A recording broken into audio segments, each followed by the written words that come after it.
अब आपकी मुलाकात उस शख्स से करवाने जा रहे हैं जिनके नारे कभी मंदिर आंदोलन का पर्याय बन गए।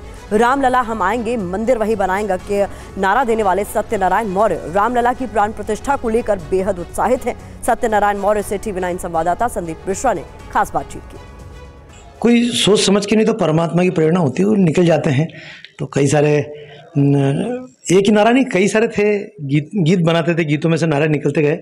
तो स्वाभाविक बात है कोई जनता के दिमाग पे चढ़ गया और वो परमात्मा ने उस नारे को सार्थक कर दिया। तो अब खुशी तो अभी ये सोच सकते हैं, कुछ चीज़ें शब्दों में व्यक्त नहीं कर सकते हैं। तो बहुत ही एक आनंद का क्षण है कि जो हमारे टाइम से नहीं, 550 सालों से जिन लोगों ने संघर्ष किया, उन सबके संघर्ष की उस मुक्ति यज्ञ की पूर्णाहुति होने जा रही है। संघर्ष में ही नहीं है, हम तो बचपन से संघ की शाखाओं से जुड़े रहे, तो राष्ट्रभक्ति का भाव तो मन में था ही सही, राम भक्ति का भाव मन में था। फिर मैं उस समय उज्जैन में पढ़ाई कर रहा था, तो यहाँ पे दीवारों पे पेंटिंग वगैरह की, तो उस समय काफ़ी पुलिस का राजनीतिक हस्तक्षेप था।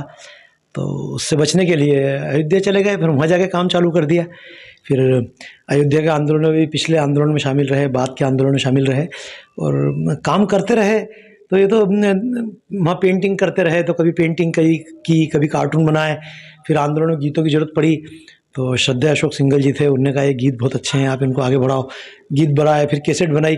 तो मैं कोई शुरू से ऐसा कलाकार के नाते सोच के नहीं कहता कि हम ऐसा करेंगे, और ना हम इतने बड़े कलाकार थे। पर वो तो राम जी के काम में लगे तो हर आदमी बड़ा हो जाता है। तो कोई चीज़ निकलती है तो परमात्मा ही निकलाता है।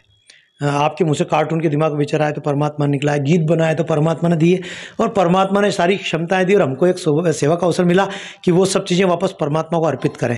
तो हमने कुछ नहीं किया। जैसे कि गंगा कहाँ से निकलती है, तो गंगा भगवान शंकर की जटा से निकलती है। लेकिन भगवान शंकर की जटा से जब गंगा निकलती है तो दी किसने है? भगवान शंकर ने। लेकिन जब वो गंगा धरती बह के आती है तो हम उसमें से एक लोटा जल भरते हैं और फिर कहाँ देते हैं? फिर वापस भगवान शंकर को अर्पित करते हैं।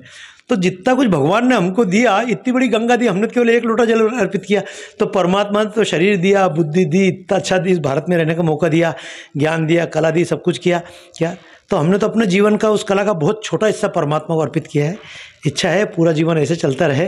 और जिस काम के लिए राम दुनिया में आए थे, इस देश से आतंक मिटाने का काम, महिलाओं को सम्मान देने का काम, इस देश में, पूरी दुनिया में, अपने ही राज्य में नहीं, अपने से राज्य से भी बाहर निकल के पूरी दुनिया सुखी रहे,